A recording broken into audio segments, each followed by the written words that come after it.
Exercise 1.5 के question number 1 में बोल रहा है classify the following numbers as rational और इरेशनल। यहाँ पे जितने भी नंबर्स दे रखे हैं बताना है आप लोगों को कि ये रेशनल है या इरेशनल है।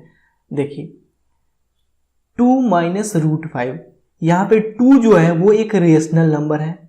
2 जो है वो एक रेशनल नंबर है क्योंकि इसको हम लोग p बाई क्यू के फॉर्म में लिख सकते हैं। 2 के नीचे 1 छुपा हुआ है तो ये p बाई क्यू के फॉर्म का हो गया है, इसलिए 2 एक रेशनल नंबर है। लेकिन रूट 5 का अगर बात करें तो ये एक इरेशनल नंबर है क्योंकि रूट 5 का जो वैल्यू होता है वो होता है 2.23606797। ऐसा ये हमेशा कुछ ना कुछ नया आते रहेगा, इसलिए इसको हम लोग p बाई क्यू के फॉर्म में नहीं लिख सकते हैं। अब जिसको p बाई क्यू के फॉर्म में नहीं लिख सकते हैं वो मेरा क्या होगा, इरेशनल नंबर। 2 मेरा है रेशनल नंबर, इरेशनल नंबर।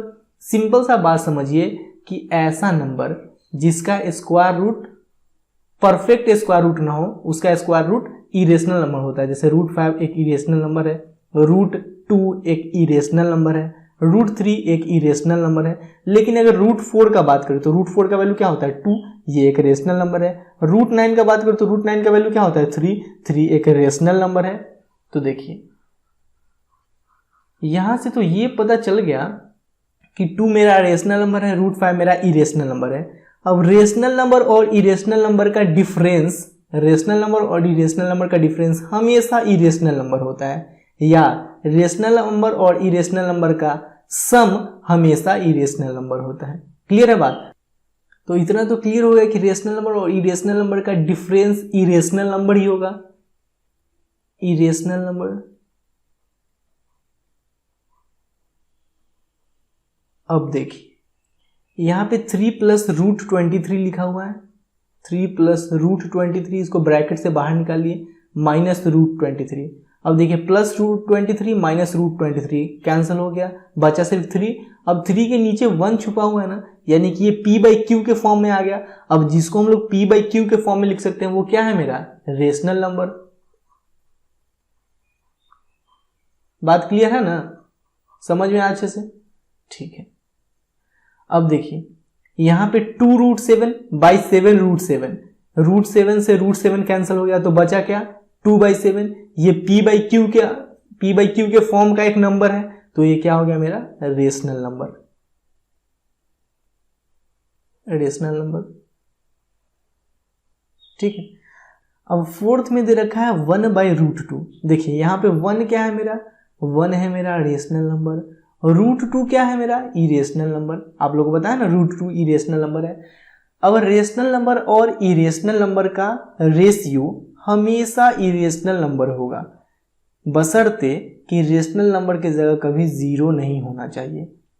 बात एक बार और समझिए। जैसे देखिए यहाँ पे 1 है बाई रूट 2, ये रेशनल नंबर है इरेशनल नंबर है, तो ये मेरा रेशनल नंबर और इरेशनल नंबर का रेशियो हो गया, ये हमेशा इरेशनल नंबर होगा। लेकिन अगर मान लीजिए कि रेशनल नंबर की जगह 0 लेते हैं हम लोग, 0 भी तो एक रेशनल नंबर है, रेशनल नंबर की जगह 0 ले लिए और इरेशनल नंबर की जगह ले लिए रूट 2, तो 0 बाई रूट 2 क्या होगा 0। 0 मेरा क्या है रेशनल नंबर, रूट 2 क्या है मेरा इरेशनल नंबर। अब रेशनल नंबर और इरेशनल नंबर का रेशियो यहाँ पे जो 0 आया है वो भी एक रेशनल नंबर हो गया। तो ये तो बात मेरा गलत हो जाएगा ना कि यहाँ पे आप लोग को हम बोले हैं कि रेशनल नंबर और इरेशनल नंबर का रेशियो हमेशा इरेशनल नंबर होगा, लेकिन यहाँ पे रेशनल नंबर और इरेशनल नंबर का रेशियो क्या आ रहा है, रेशनल नंबर ही आ रहा है। इसलिए बोले हैं कि रेशनल नंबर के जगह अगर 0 के अलावा कोई और वैल्यू हो तो रेशनल नंबर और इरेशनल नंबर का रेशियो हमेशा इरेशनल नंबर ही होगा। क्लियर है? तो ये क्या मेरा हो जाएगा इरेशनल नंबर।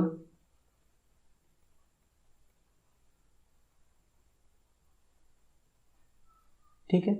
अब देखिए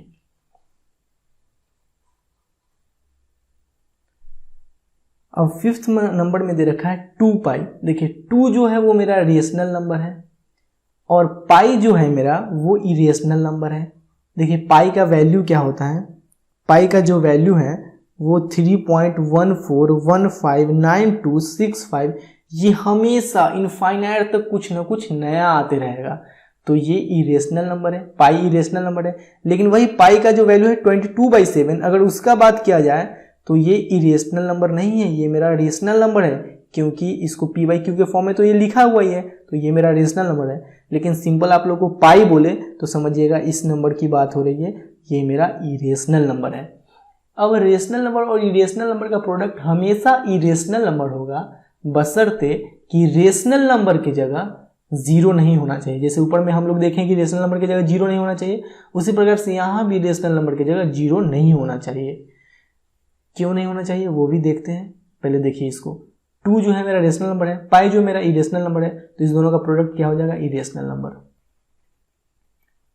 इरेशनल नंबर। अब यहाँ पे देखिए जीरो का जो बात की है उसको समझते हैं। अगर मान लीजिए रेशनल नंबर की जगह जीरो ले लेते हैं, क्योंकि जीरो भी तो एक रेशनल नंबर है, और इरेशनल नंबर की जगह पाई ले लेते हैं। अब इस दोनों को मल्टीप्लाई करेंगे तो जीरो से तो किसी को भी मल्टीप्लाई करें तो जीरो ही आएगा। अब यहाँ पे देखिए रेशनल नंबर को मल्टीप्लाई किए और इरेशनल नंबर को मल्टीप्लाई किए तो क्या आ गया, जीरो, जो कि एक रेशनल नंबर है। तो यहाँ पे देखिए रेशनल इंटू इरेशनल, रेशनल हो रहा है ना, लेकिन यहाँ पे देखिए रेशनल इंटू इरेशनल, इरेशनल है। तो ये जो कंडीशन है वो सिर्फ जीरो के लिए ही होगा कि अगर रेशनल की जगह जीरो है तभी rational into irrational rational number होगा। बाकी बात रेशनल नंबर की जगह कुछ भी है जीरो के अलावा, उसको इरेशनल नंबर के साथ मल्टीप्लाई करेंगे तो हमेशा इरेशनल नंबर ही आएगा। क्लियर है बात, समझ में आया अच्छे से। एक्सरसाइज 1.5 के क्वेश्चन नंबर 2 में इसको सिंप्लीफाई करना है, बहुत ही आसान है। देखिए इसके फर्स्ट में है 3 + √3 इंटू 2 + √2। सबसे पहले 3 को 2 से मल्टीप्लाई करेंगे, प्लस फिर 3 से √2 को मल्टीप्लाई करेंगे, 3 इंटू √2, फिर √3 से 2 को मल्टीप्लाई करेंगे तो √3 इंटू 2, फिर √3 से √2 को मल्टीप्लाई करेंगे तो √3 इंटू √2। अब 3 into 2 6 plus 3 into √2 3√2 plus √3 into 2 2√3 plus √3 into √2, अंदर वाला मल्टीप्लाई हो जाएगा तो ये हो जाएगा √6। समझ रहे ना बात, √3 इंटू √2 हो जाएगा √3 इंटू 2 यानी कि √6। बात क्लियर है। अब इसके सेकेंड में है 3 + √3 इंटू 3 - √3। इसके सेकेंड में है 3 + √3 इंटू 3 - √3। देखिए ये a + b into a - b के फॉर्म का है ना, a + b into a - b के फॉर्म का हो तो इसको हम लोग a² - b² लिख सकते हैं। तो ये देखिए 3 + √3 इंटू 3 - √3, ये a + b into a - b के फॉर्म का है। तो यहाँ क्या हो जाता है, a² यानी 3 का स्क्वायर माइनस b² यानी √3 का स्क्वायर। अब देखिए 3 का स्क्वायर 9 माइनस √3 का स्क्वायर, तो रूट हट जाएगा, बचेगा सिर्फ 3। किसी भी रूट का स्क्वायर करें, जैसे मान लीजिए रूट में लिखा हुआ है राम, अब इसका स्क्वायर करें तो सिंपल रूट हट जाएगा, अंदर वाला बच जाएगा, सिर्फ राम बच जाएगा। तो उसी प्रकार समझिए कि रूट में अगर कोई भी नंबर हो उसका स्क्वायर करेंगे तो सिर्फ अंदर वाला बच जाता है, बाहर आ जाएगा। अब 9 - 3 क्या आ गया यहाँ पे 6, बहुत आसान है। अब नेक्स्ट में है 5 + √2 का होल स्क्वायर।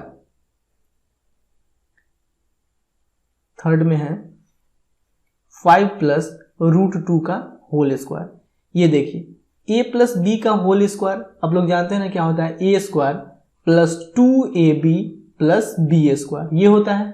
तो उसी प्रकार से अगर इसको हम लोग देखें तो a² है पहले तो 5 का स्क्वायर प्लस 2ab तो 2 इंटू 5 इंटू b की जगह क्या है यहाँ पे √2, 2 इंटू 5 इंटू √2 प्लस b² यानी √2 का स्क्वायर,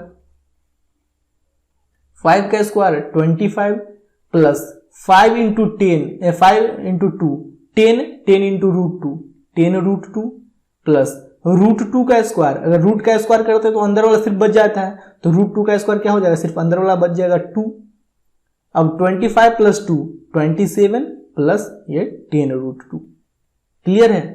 अब नेक्स्ट में क्या है, नेक्स्ट में है √5 - √2 इंटू √5 + √2,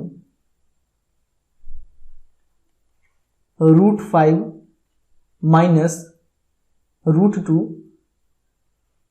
इंटू √5 + √2। देखिए ये जो है वो भी a + b into a - b के फॉर्म का है। अब इस फॉर्म में रहता है तो क्या हो जाएगा, देखिए a + b into a - b के फॉर्म का है तो क्या हो जाता है a² - b²। तो ये √5 - √2 इंटू √5 + √2 ये क्या हो जाएगा, √5 का स्क्वायर यानी a² की जगह √5 है ना, तो a का स्क्वायर यानी √5 का स्क्वायर माइनस b² तो b की जगह क्या है √2 तो √2 का स्क्वायर। अब रूट 5 का स्क्वायर करते हैं तो सिर्फ अंदर वाला बाहर आ जाता है, तो 5 बाहर आ जाएगा, माइनस रूट 2 का स्क्वायर करेंगे तो अंदर वाला 2 बाहर आ जाएगा, तो 5 माइनस 2 क्या हो गया 3। ये तो मेरा आंसर हो गया, बहुत आसान है ना।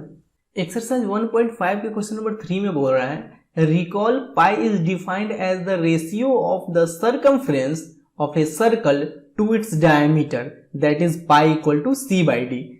पाई का जो वैल्यू है वो एक सर्कल के सर्कमफ्रेंस यानी कि इस पूरे का लेंथ, इस पूरे का लंबाई, इसी को ना सर्कमफ्रेंस बोलते हैं। तो पाई जो है सर्कमफ्रेंस और डायमीटर यानी कि रेडियस का दोगुना यानी कि इस पूरे का लेंथ। पाई जो है वो सर्कमफ्रेंस और डायमीटर का रेशियो है।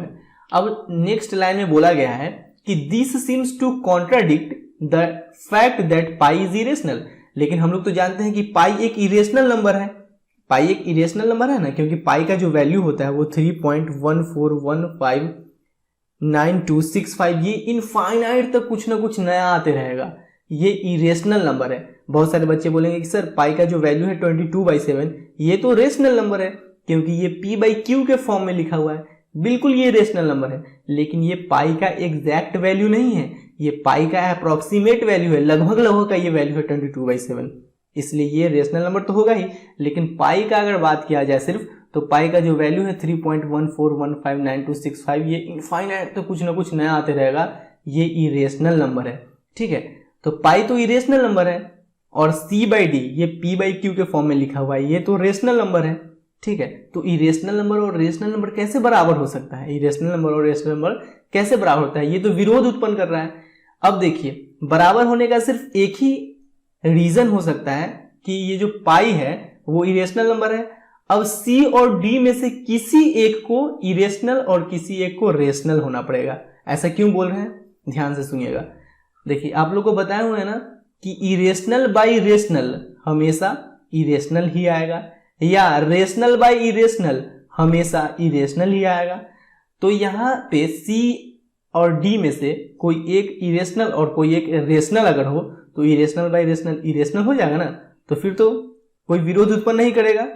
यही ना हो बात, समझ रहे हैं ना आप लोग क्या बोलना चाह रहे हैं हम कि c मान लीजिए c है सर्कमफ्रेंस, वो इरेशनल हो गया और डायमीटर हो गया रेशनल, तो इरेशनल बाई रेशनल क्या हो गया इरेशनल, और पाई भी तो इरेशनल है तो बराबर हो गया ना इरेशनल इक्वल टू इरेशनल। या c मेरा हो जाता रेशनल और डायमीटर मेरा हो जाता इरेशनल, तो रेशनल बाई इरेशनल इरेशनल होता है, तो यहाँ भी तो इरेशनल इक्वल टू इरेशनल हो गया ना।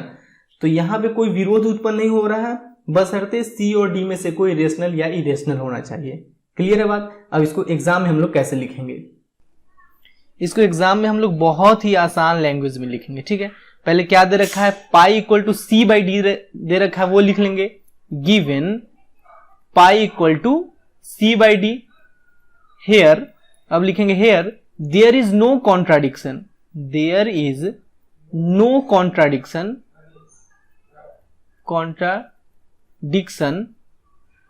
that pi is a irrational number।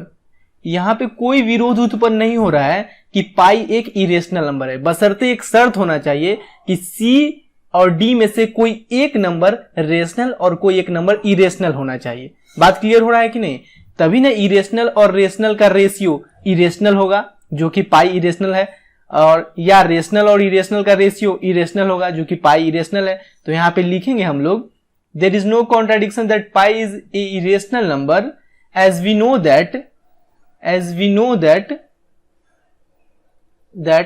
Ratio of rational to irrational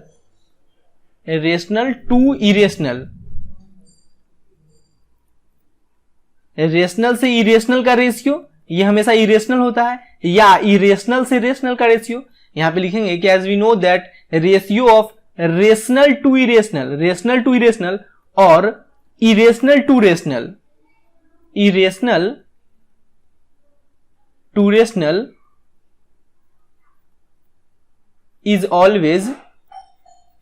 is always irrational। इसका मतलब यही है ना कि सी और डी में से किसी एक को इरेशनल नंबर और किसी एक को रेशनल नंबर होना पड़ेगा। यहां पे लिखिए कि it means that either C और डी इज इरेशनल। देखिए इसको अगर और अच्छे से आप लोग को समझाएं तो पाई मेरा क्या है, पाई मेरा इरेशनल नंबर है, इरेशनल नंबर है। अब इरेशनल नंबर आने के लिए या तो सी या तो डी को इरेशनल होना पड़ेगा। मान लीजिए सी मेरा इरेशनल है तो सी ऊपर है इरेशनल और नीचे डी हो जाएगा रेशनल, तो इरेशनल बाई रेशनल ये इरेशनल आ जाएगा जो कि पाई एक इरेशनल है। बात क्लियर हो रहा है कि नहीं? अब मान लीजिए कि सी मेरा है रेशनल, तो ऊपर सी है तो ऊपर रेशनल, नीचे डी है तो डी को हम लोग इरेशनल ले लेते हैं, तो रेशनल बाई इरेशनल फिर भी तो इरेशनल आ रहा है ना। तो बात क्लियर हो गया ना कि ये कैसे हो रहा है, नहीं हो रहा है, अच्छे से समझ में आया बिल्कुल। एक्सरसाइज 1.5 के क्वेश्चन नंबर 4 में बोल रहा है represent root 9.3 on the number line. Root 9.3 को नंबर लाइन पे रिप्रेजेंट करना है। बहुत ही आसान है इसको नंबर लाइन पे रिप्रेजेंट करना। बस आप लोग इस वीडियो को लास्ट तक देखिए, फिर आप लोग को इसमें कोई प्रॉब्लम नहीं होगा। रूट 9.3 को नंबर लाइन पे रिप्रेजेंट करने के लिए जिस स्टेप का भी ज़रूरी है उन सारे स्टेप्स को मैंने यहाँ पे लिख रखा है। सबसे पहले बोल रहा है कि draw a line A B equal to 9.3 centimetre. Root के अंदर जो भी डेसिमल वैल्यू है उतने सेंटीमीटर का या उतने यूनिट का पहले एक हम लोग लाइन ड्रॉ करेंगे। तो चलिए सबसे पहले 9.3 सेंटीमीटर का एक लाइन ड्रॉ करते हैं।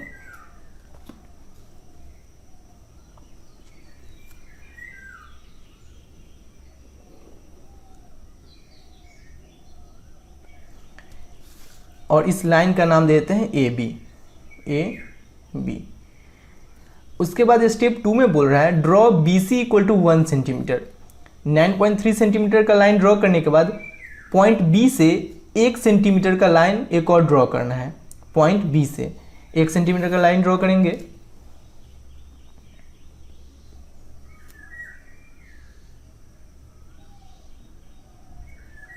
और इस पॉइंट का नाम देते हैं सी, तभी ना B C equal to 1 centimetre हो जाएगा। अब स्टेप 3 में बोल रहा है find mid point of A C. जो ए सी है मेरा, ये ए सी जो है उसका मिड पॉइंट फाइंड करना है।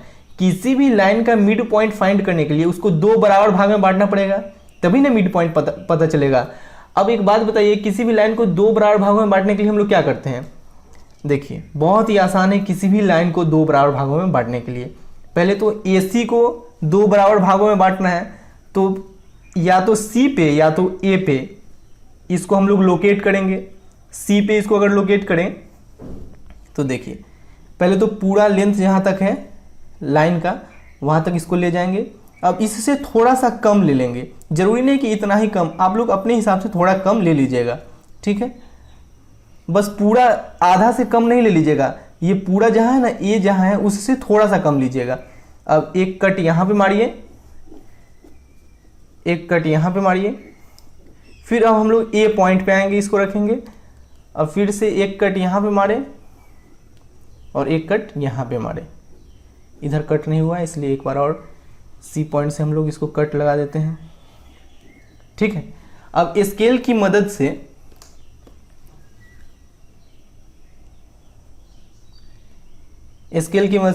देखिए ये जो पॉइंट मेरा आया ये AC का मिड पॉइंट हो जाएगा। ये जो AC है उसका मिड पॉइंट ये हो गया।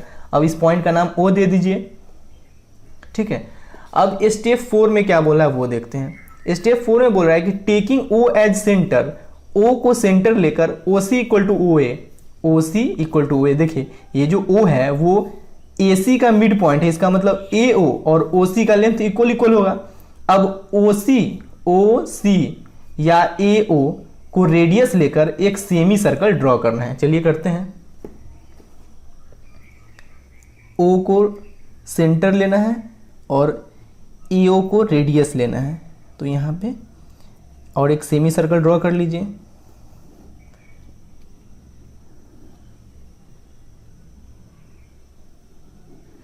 ठीक है, देखिए आप लोग इस हिसाब से बनाइएगा कि ये जो स्टेप है ना इसके नीचे लिखें। देखिए ये स्टेप पे भी आ गया ना, तो आप लोग स्टेप नीचे लिखेगा या ऊपर लिखेगा, इसको और थोड़ा नीचे बनाइएगा, ठीक है।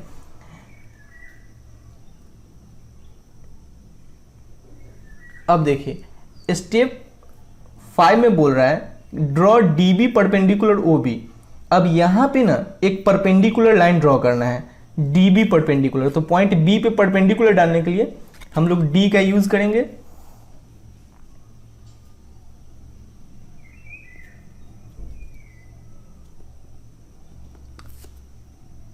यहाँ पे 90 डिग्री का एंगल बन रहा है।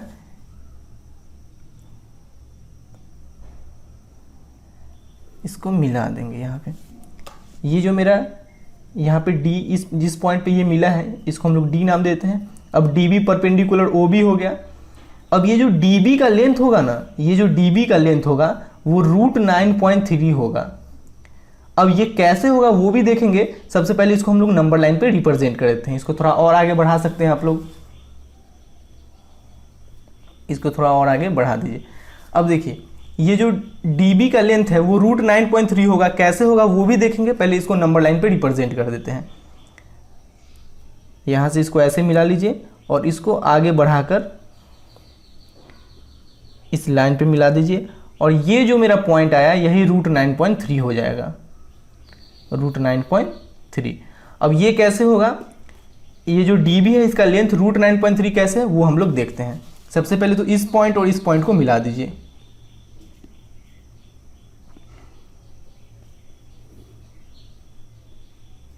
ठीक है, अब देखिए AB का लेंथ क्या दे रखा है। AB का लेंथ है 9.3 centimetre, AB equal to 9.3 centimetre. अब देखिए AB 9.3 है, BC क्या है, BC है 1 centimetre, BC equal to 1 centimetre. तो पूरा AC का लेंथ क्या हो जाएगा, यानी यहाँ से लेकर A से लेकर C तक का लेंथ क्या हो जाएगा, AC इक्वल टू, यहाँ पे लिखिए therefore AC equal to AB यानी यहाँ से यहाँ तक का लंबाई plus BC, AC equal to AB क्या है मेरा 9.3 प्लस BC क्या है मेरा 1, तो AC इक्वल टू क्या आ गया 9.3 प्लस 1 10.3। बात क्लियर हो रहा है कि नहीं। AC का जो लेंथ है वो 10.3 सेंटीमीटर आ गया। अब देखिए, अब हम लोग को अगर ट्रायंगल BOD का बात करें तो यहाँ पे हम लोग को OB पता होना चाहिए, OB पता होना चाहिए ना। अब OB हम लोग कैसे पता करेंगे, देखिए OB पता करने के लिए अगर OC हम लोग को पता चल जाए, यानी O से C तक का लंबाई पता चल जाए, और BC तो पता ही है, BC क्या है 1 सेंटीमीटर, तो इस पूरा में से अगर 1 सेंटीमीटर सब्ट्रैक्ट कर देंगे तो यहाँ से यहाँ तक का पता चल जाएगा। तो सबसे पहले OC हम लोग कैसे फाइंड करेंगे, OC इक्वल टू क्या हो जाएगा, देखिए जो पॉइंट O है वो AC का मिड पॉइंट है, यानी OC और OA बराबर बराबर होगा। तो O से C तक का लंबाई निकालने के लिए हम लोग AC के लंबाई को, यानी यहाँ से यहाँ तक के लंबाई को अगर 2 से डिवाइड कर दे तो पता चल जाएगा। तो AC का क्या लंबाई है, AC का लंबाई है 10.3 सेंटीमीटर, तो 10.3/2।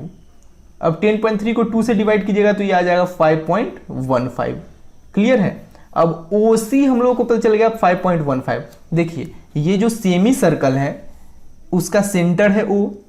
अब O से C तक का जो लेंथ है वो इसका रेडियस भी तो होगा इस सेमी सर्कल का, क्योंकि सेंटर से अगर इस पॉइंट को यानी इस सर्कल के किसी भी पॉइंट को टच करे सेंटर से तो वही ना मेरा रेडियस होता है। तो O से अगर D तक जाए ये भी OD भी मेरा रेडियस है, O से अगर C तक जाए तो OC भी मेरा रेडियस है।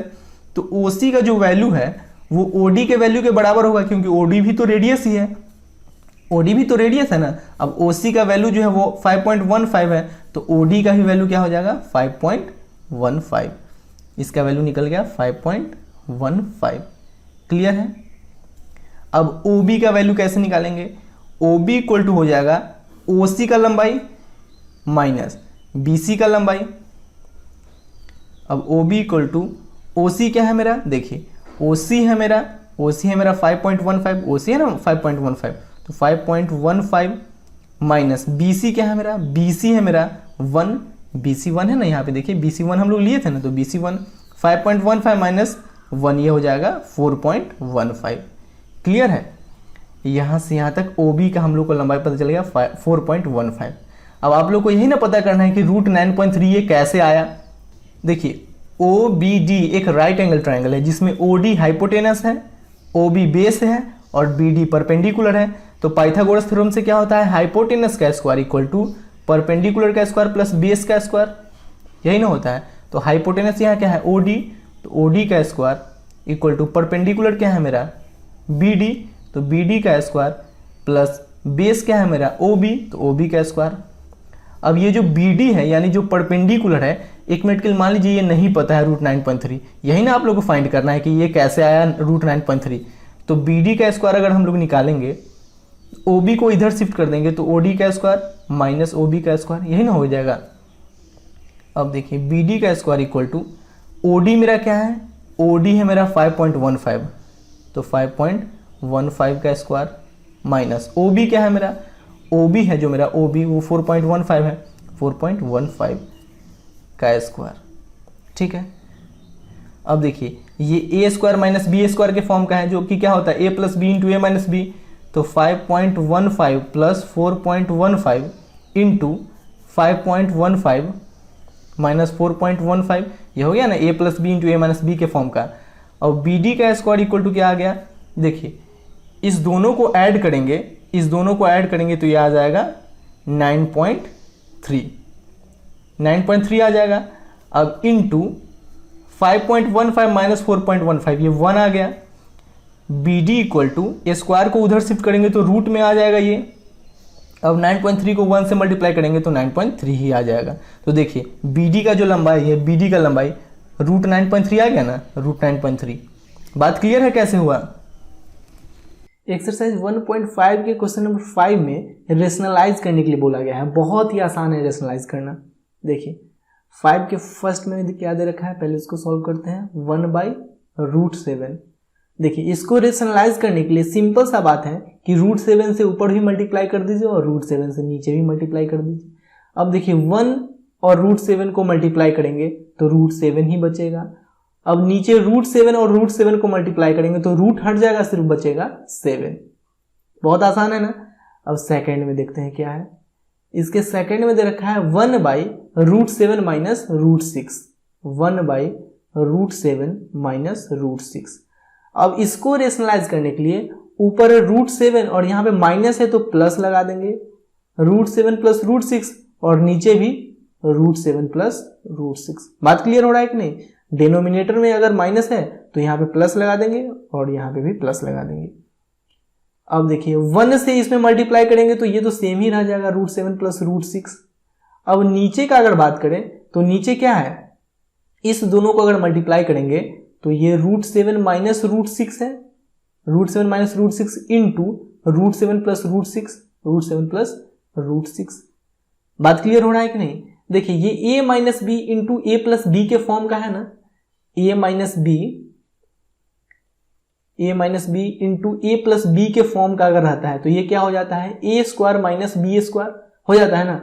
तो ऊपर तो √7 प्लस √6 लिख लीजिए और नीचे जो है वो a minus B into A plus B के फॉर्म का है। तो ये a square minus B square, यानी a की जगह क्या है √7, तो √7 का square minus b square, b की जगह क्या है √6, तो √6 का स्क्वायर। बात क्लियर हो रहा है। अब ये क्या आ जाएगा, देखिए √7 प्लस √6, √7 प्लस √6 बाई √7 का स्क्वायर, रूट का अगर स्क्वायर करते हैं तो अंदर वाला बाहर आ जाता है, तो √7 का स्क्वायर क्या हो जाएगा 7 माइनस √6 का स्क्वायर, अंदर वाला 6 बाहर आ जाएगा तो 7 माइनस 6, ये क्या हो गया √7 प्लस √6 बाई 7 माइनस 6 1। अब नीचे 1 लिखने की कोई जरूरत ही नहीं है, सिंपल इतना ही भी हम लोग छोड़ देंगे। क्लियर है। अब इसके थर्ड नंबर में देखते हैं क्या है। थर्ड नंबर में है 1/√5 प्लस √2। थर्ड नंबर में है 1/√5 प्लस √2। यहां भी वही करना है कि ऊपर हम लोग √5, अब यहाँ पे प्लस है तो माइनस लगा देंगे, ऊपर √5 माइनस √2 से मल्टीप्लाई करेंगे और नीचे भी √5 माइनस √2 से मल्टीप्लाई करेंगे। क्लियर है ना। अब देखिए 1 और √5 माइनस √2 को मल्टीप्लाई करेंगे तो ये तो 1 से किसी भी नंबर को मल्टीप्लाई करें सेम ही नंबर में उतर जाएगा, तो √5 माइनस √2। अब इस दोनों को मल्टीप्लाई करें तो ये है √5 प्लस √2 इंटू ये हो जाएगा √5 माइनस √2। अब देखिए ये a plus B into A minus B के फॉर्म का है। अब a plus B into A minus B के फॉर्म का रहता है, तो अभी जस्ट बताया आप लोगों को क्या हो जाता है, a square minus B square हो जाता है। तो यहाँ पे देखिए √5 माइनस √2 बाई ये √5 प्लस √2 इंटू √5 माइनस √2, ये a plus B into a minus B के फॉर्म का है, तो a square minus B square हो जाएगा।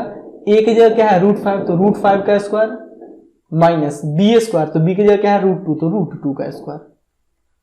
क्लियर है? अब देखिए ये है √5 माइनस √2 बाई √5 का स्क्वायर। रूट का स्क्वायर करते हैं तो अंदर वाला बाहर आ जाता है, तो 5 बाहर आ जाएगा, माइनस रूट का स्क्वायर करते हैं तो रूट हट जाता है, अंदर वाला बाहर आ जाता है, तो 2 बाहर आ जाएगा। अब ये बचा √5 माइनस √2 बाई 5 माइनस 2 3। बहुत आसान है ना। अब नेक्स्ट क्या है, नेक्स्ट है 1 बाई √7 माइनस 2। इसके फोर्थ में है 1 बाई √7 माइनस 2। इसको भी रेशनलाइज करने के लिए सिंपल सा काम करना है कि ऊपर √7 और यहाँ माइनस है तो प्लस लगा देंगे, √7 प्लस 2 से ऊपर ही मल्टीप्लाई करेंगे और √7 प्लस 2 से नीचे भी मल्टीप्लाई करेंगे। अब देखिए 1 से इसमें मल्टीप्लाई करें तो ये सेम ही उतर जाएगा, √7 प्लस 2 ही उतर जाएगा बाई। अब देखिए ये a minus B into A plus B के फॉर्म का है, पहले तो यहाँ पे लिख लीजिए √7 माइनस 2 इंटू √7 प्लस 2। अभी जस्ट आप लोगों को बताया कि a minus B into A plus B के फॉर्म का हो तो ये क्या हो जाता है a square minus B square हो जाता है, तो ऊपर का तो पहले लिख लीजिए। अब नीचे a minus B into A plus B के फॉर्म का है तो ये क्या हो जाएगा a square minus B square, यानी √7 का स्क्वायर माइनस बी स्क्वायर यानी 2 का स्क्वायर। ठीक है, अब देखिए ये √7 प्लस 2 बाई √7 का स्क्वायर, रूट का अगर स्क्वायर करते हैं तो रूट हट जाता है, सिर्फ अंदर वाला बाहर आ जाता है तो 7 बाहर आ जाएगा, माइनस 2 का स्क्वायर करेंगे तो 4। ये क्या हो गया √7 प्लस 2 बाई 7 माइनस 4 3। आसान है ना, समझ में आया अच्छे से। ये कंप्लीट हो गया एक्सरसाइज।